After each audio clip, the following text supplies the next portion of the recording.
Après la Troisième Guerre mondiale, le monde est en ruine. Mais au cœur de l'Europe, dans la région de Silésie, une nouvelle histoire se dessine. Bienvenue dans Black Madonna, la dernière extension de Twilight 2000. Cette vidéo vous emmènera à travers les paysages périlleux de la Silésie, où la survie est un combat quotidien et où la quête d'une icône légendaire pourrait changer le destin de beaucoup. La Silésie, une région riche en histoire et en ressources, est un champ de bataille depuis des siècles. Autrefois le cœur industriel de la Pologne, elle est aujourd'hui en ruine. Des villes comme Częstochowa, jadis capitale spirituelle, ne sont plus que des déserts radioactifs. D'autres, comme Raciborz, sont devenus des bastions pour des leaders ambitieux. La région est divisée, avec des factions comme la Magrawia Śląskie, la force de défense silésienne et les restes de l'armée soviétique qui luttent pour le contrôle. Le terrain est aussi traître que la politique, avec des champs de mines, des zones radioactives et des bandes de maraudeurs tapis dans l'ombre.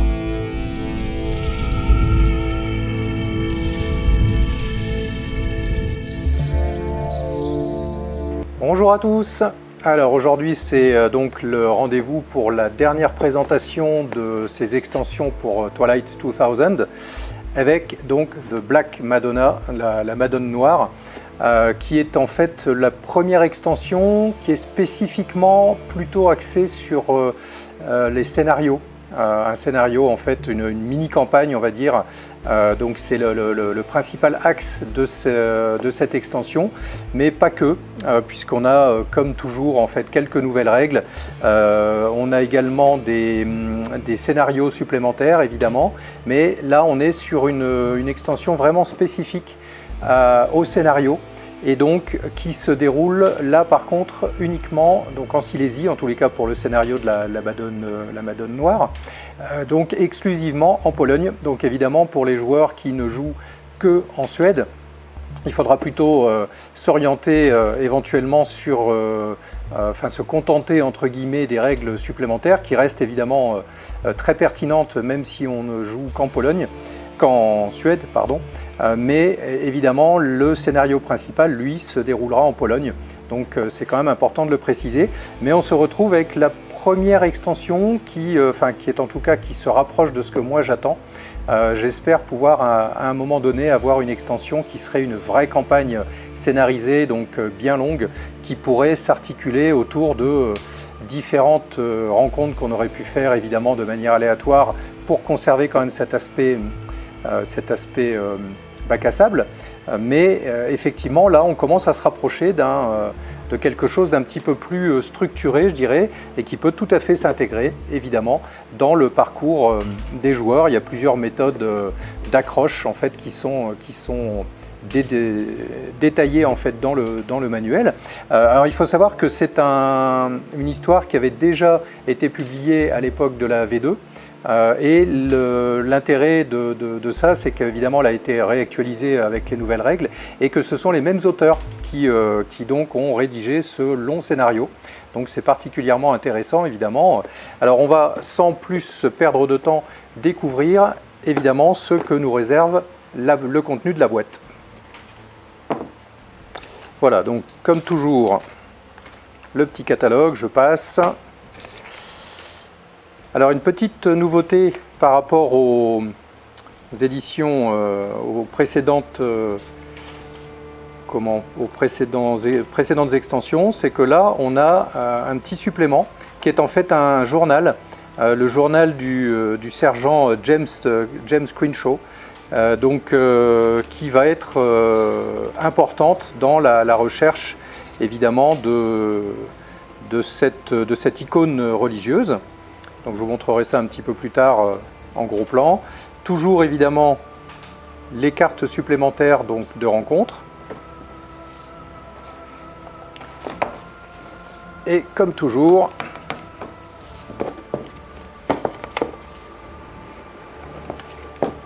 donc évidemment le manuel qu'on va détailler juste après. Et toujours les cartes. Alors là, il y en a moins. On est moins sur un contenu, j'allais dire, plutôt générique, puisque là ça se concentre évidemment beaucoup sur la Silésie et au niveau du scénario principal, donc cette mini-campagne sur la Madone Noire. Alors juste pour info, les cartes là, les petites cartes de combat rapproché, parce que là ce sont des cartes où il n'y a pas les hexagones, hein, on les reconnaît comme ça, et même d'ailleurs les autres, je note une différence au niveau de la qualité des cartes, de la qualité du carton plastifié qui est employé. Elles sont manifestement, alors ça mériterait évidemment d'être vérifié, mais en tous les cas au toucher et là en sous-pesant un petit peu, elles sont plus rigides, plus épaisses que les cartes précédentes. Donc a priori, en tous les cas, je note une amélioration encore de qualité sur quelque chose qui était déjà excellent. Donc c'est très bien. Donc vous voyez, là on se retrouve avec, alors je vais présenter ça directement de plus près. Donc on a les cartes tactiques là ici, comme d'habitude, avec les hexagones. Ici les cartes de combat rapproché. Donc on est principalement sur du souterrain, ce qui a évidemment son importance dans les règles que vous allez découvrir après dans le manuel, puisqu'on a justement des règles supplémentaires de combat spécifiquement dans les souterrains. Donc voilà encore ici une autre, donc tout ça, ça va être évidemment lié au scénario, hein. Mais on peut tout à fait bien évidemment les reprendre pour tout autre scénario ou rencontre aléatoire, hein, bien entendu. Encore ici des cartes tactiques plus génériques. Vous voyez, voilà ici plutôt une ferme, hein, manifestement, puisqu'on a les champs, on a deux silos là a priori, donc pareil, qui peut être utilisé pour n'importe quel environnement de ferme. Alors là on est toujours sur de la carte tactique, on n'est pas sur du combat rapproché, vous voyez l'échelle est différente, mais toujours donc dans des souterrains. Une autre carte tactique. Et ici, alors vous voyez, là on est sur on va dire une mini carte stratégique, hein, ou carte de voyage, comme c'est spécifié au niveau des règles. Donc on n'est pas sur la carte, les grandes cartes stratégiques, les grandes cartes de voyage qu'on a pu encore découvrir précédemment, puisque là on est encore une fois sur de l'intermédiaire, comme on avait vu dans Urban Operations, puisque ici les hexagones sont pour chaque hexagone fait 200 mètres. Donc on est sur des cartes intermédiaires, mais là on est sur les environs ici de... Alors j'ai une amie polonaise, donc elle va certainement m'en vouloir d'écorcher sa langue malheureusement, donc je vais faire ce que je peux. Mais a priori là ce serait Bobolice et donc l'environnement principal de Mirov. Donc voilà pour cette dernière carte. Voilà, donc on va commencer par ce petit journal. Ça fait partie des accessoires que personnellement j'aime toujours beaucoup pouvoir donner à mes joueurs. En fait, ça contribue vraiment à mettre comme ça les joueurs dans l'ambiance. Enfin, c'est le genre d'accessoires que j'apprécie beaucoup. Donc vous voyez, où ils vont découvrir potentiellement ce journal. Vous voyez, qui est quand même bien fourni, hein. On a quand même 6 pages. Ici de journal écrit dans un style justement manuscrit, avec les petites taches, les petites traces d'usure, donc qui sont bienvenues, même une 7e page de ce fait-là. Donc voilà ce que les joueurs vont pouvoir découvrir comme indice.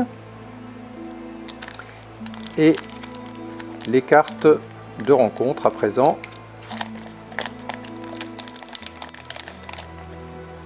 Alors il n'y en a pas énormément, mais quand même on est là encore avec une belle variété finalement que va apporter le Mi-24, mon hélicoptère favori encore maintenant. J'adore cet hélico. Donc on est encore sur, vous voyez, à peu près toutes les couleurs sont représentées, hein, plus ou moins. On a du trèfle, du carreau, du cœur et du pic. Donc ce qui va permettre, là encore, de pouvoir enrichir les rencontres, évidemment. Donc chaque extension apporte systématiquement ces cartes supplémentaires pour renouveler, évidemment, l'intérêt, qui sont d'autant plus utiles, évidemment, quand on joue également en solo. puisque là, The Black Madonna, pour le solo, évidemment, ne pourra pas être joué, puisque bien évidemment, on n'a pas l'effet de surprise. Mais voilà, quelques cartes donc supplémentaires à pouvoir utiliser également dans ce mode de jeu. Je sais que certains en sont friands. Moi le premier d'ailleurs. Passons donc à présent, évidemment, au cœur à nouveau de cette extension, donc le manuel. La présentation évidemment ne va plus vous surprendre, hein. Maintenant c'est toujours le même principe. Avec ce petit rajout ici, vous voyez, utiliser ce module donc, qui vient se rajouter pour donner quelques petites explications. Donc toujours les différents chapitres avec les équipements et les règles supplémentaires là pour le coup. Là, le chapitre 2 qui va être exclusivement consacré à la Silésie, donc on se concentre évidemment sur une région spécifique de la Pologne, naturellement, puisque c'est lié au scénario principal. Donc tout le livre est vraiment concentré sur cet environnement, avec les rencontres en Silésie, les factions, toujours dans cette même région. Évidemment, le cœur de cette nouvelle extension donc de Black Madonna, donc le gros scénario spécifique à cette extension. Et on retrouve évidemment toujours quelques sites de scénario, donc le bunker anti-atomique, donc vous voyez les différentes, la ferme silésienne, le barrage, la mine d'or. Donc on attaque directement par les équipements et les nouvelles règles avec, je le répéterai jamais assez, hein, toujours cette charte graphique, ces illustrations qui restent toujours magnifiques et très inspirantes. Black Madonna introduit des nouvelles règles pour enrichir évidemment votre expérience de jeu. Donc des champs de mines avancés qu'on voit ici, allant des petits champs antipersonnels aux grands barrages anti-chars, qui ajoutent donc une couche de danger à vos déplacements naturellement, puisque les joueurs doivent utiliser leurs compétences de reconnaissance pour détecter ces menaces cachées et choisir entre avancer prudemment ou potentiellement sonder un chemin sûr. Donc là on est sur une extension de règles existantes, mais qui apporte encore plus de richesse par rapport à ce type de menace, avec d'ailleurs, vous voyez, différents équipements, donc notamment la clé mort dont j'avais parlé par rapport au livre de base, et puis des mines anti-chars. Ici, on a toujours en fait énormément d'ajouts par rapport à ces champs de mines. On en arrive là aussi à ce qui finalement constitue un peu le cœur de ces nouvelles règles, puisque là ce sont de véritables nouvelles règles et pas simplement une extension des précédentes, qui est donc le combat souterrain, donc qui va apporter une nouvelle dimension aux batailles évidemment. Dans des espaces confinés, des tunnels, les balles peuvent potentiellement ricocher, et donc qui peuvent frapper des cibles imprévues, des explosions qui sont amplifiées naturellement, qui risquent d'entraîner des potentiels effondrements. Donc voilà pour les règles supplémentaires. Et puis bien évidemment, on va découvrir, pour ceux qui aiment, hein, moi le premier évidemment, donc des nouvelles armes spécifiques à la Pologne, donc qui sont à découvrir, comme le pistolet ici, le Vist 94, j'espère que je le prononce bien, ou le KSW 1996 Beryl. Donc pas mal d'équipements supplémentaires là encore qui peuvent enrichir les équipements des joueurs. Et on en arrive à la présentation de la Silésie. Encore une illustration magnifique, hein, je ne me répéterai jamais assez, j'adore.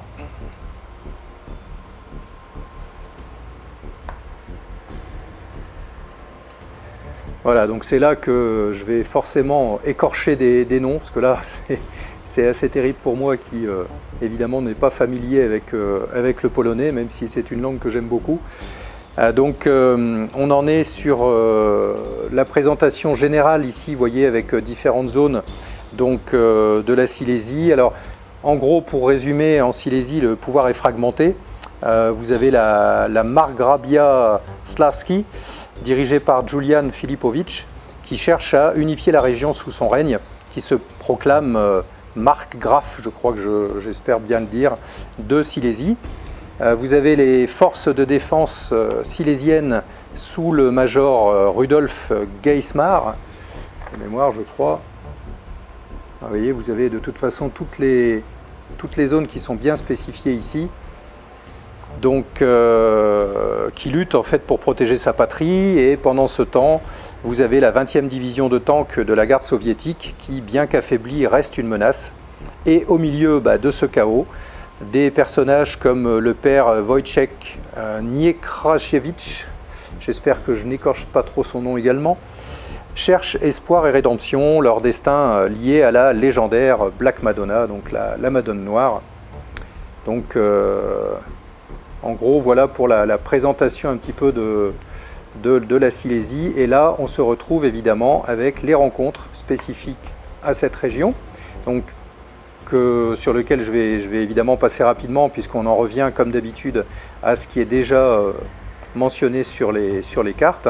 Ça, c'est pour quiconque éventuellement ne voudrait pas utiliser les cartes, mais à titre personnel, je préfère largement utiliser ce moyen, avec comme d'habitude les rumeurs, ce qu'on peut entendre au niveau des différentes radios qu'on pourrait posséder, donc les factions. Voilà, donc vous voyez ici les différentes factions dont je vous parlais, la Margrabia Slavski, Maria Filipović ici, et Julian Filipović.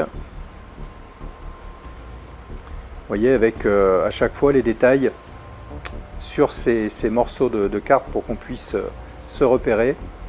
Le corps silésien, la 116e cavalerie US, blindée évidemment, et donc ce dont je vous parlais juste avant, la 20e garde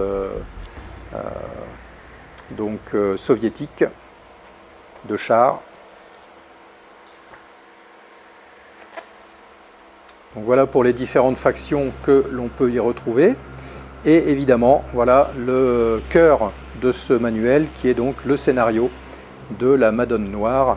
Donc vous voyez encore ici avec une magnifique illustration toujours. Et donc on a, comme vous pouvez le voir, donc toujours évidemment une séquence un peu d'historique, bien évidemment, pour que on puisse déjà que l'arbitre sache de quoi il parle, et éventuellement que les joueurs pourraient potentiellement obtenir tel ou tel renseignement. On a ici donc quelque part une vue d'ensemble où on a potentiellement, vous voyez, The Hook, donc l'accroche quelque part où les personnages pourraient se retrouver impliqués finalement dans ce scénario, avec donc la recherche et le grand final, j'ai envie de dire, du scénario. Vous voyez les différentes possibilités la plus détaillées d'accroche et de tout ce qui va se dérouler. Et après, on se retrouve avec les explications donc, liées évidemment à la carte que je vous avais montrée avant, donc autour de Mirau. Je pense que c'est comme ça, j'espère. Donc vous voyez avec pas mal d'explications historiques également, et les points d'intérêt, trouver des informations. Donc le détail, évidemment là toujours destiné à l'arbitre, donc du pendant de cette carte destinée aux joueurs. Le château de Mirov.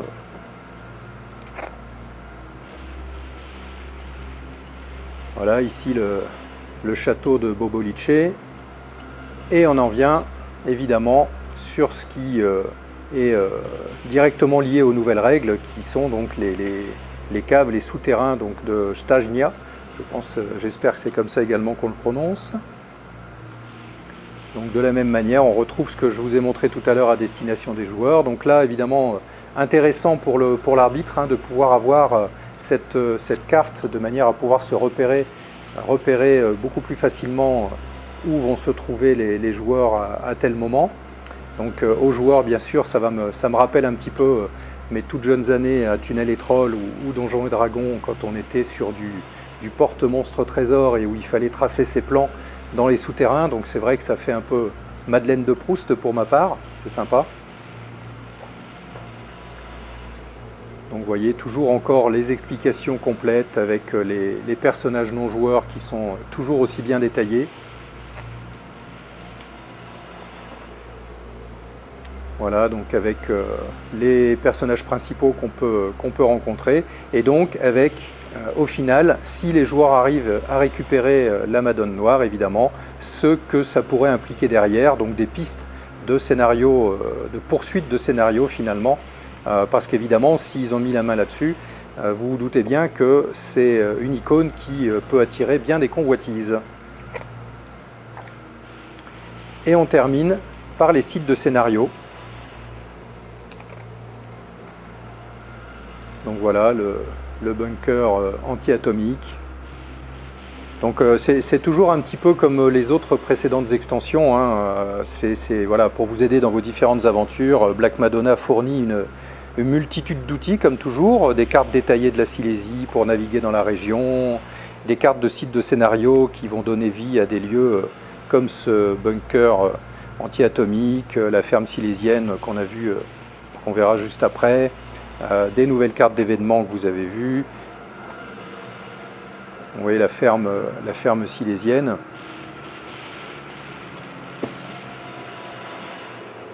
Donc voilà, toujours les cartes à noter, hein, bien évidemment, comme toujours, à destination de l'arbitre.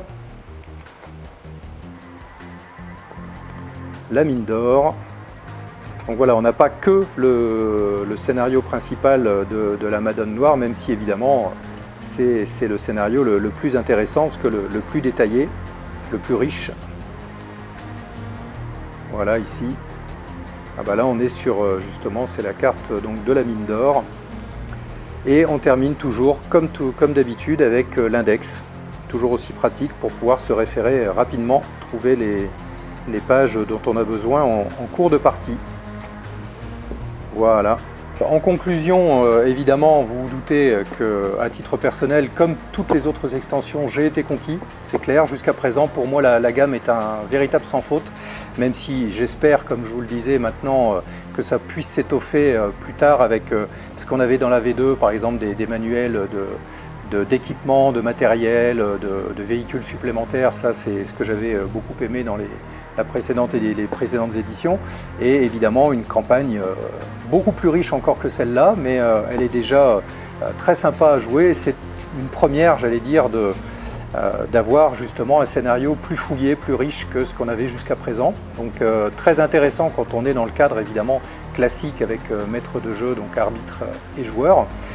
Pour moi, on est là encore plus qu'une simple extension, puisque ce serait un voyage au cœur de ce monde ravagé par la guerre, où chaque décision peut faire la différence entre la vie et la mort, comme toujours.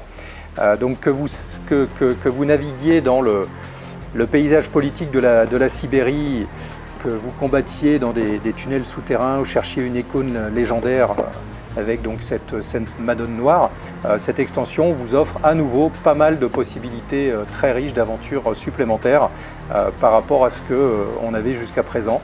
Donc pour ma part, c'est évidemment encore validé, et je pense que donc je réaliserai une dernière vidéo donc où je ferai une petite session en solo, de manière à ce que ça permette de se rendre compte un petit peu de comment fonctionnent les règles un petit peu en temps réel, entre guillemets. Et donc pour la suite, je prévois évidemment de basculer sur autre chose, notamment la version 3 de Bolt Action, je pense, comme prochaine vidéo. Donc d'ici là, je vous remercie de m'avoir suivi jusque-là, en espérant que ces vidéos sur Twilight 2000 aient pu en donner envie à quelques-uns, parce que c'est franchement l'un des tout meilleurs jeux de rôle que j'ai pu découvrir finalement, et Dieu sait que j'en connais pas mal. En tous les cas, dans ce thème, évidemment, parce qu'il faut évidemment accrocher à ce thème réaliste et post-apocalyptique, bien qu'on est quelque part encore en cours d'apocalypse. Donc c'est vraiment un positionnement un petit peu différent de ce qu'on peut connaître avec les Fallout et autres jeux post-apocalyptiques classiques, je dirais. Donc voilà, je vous donne rendez-vous déjà pour ces prochaines vidéos très prochainement. et je vous remercie encore de m'avoir suivi. À bientôt.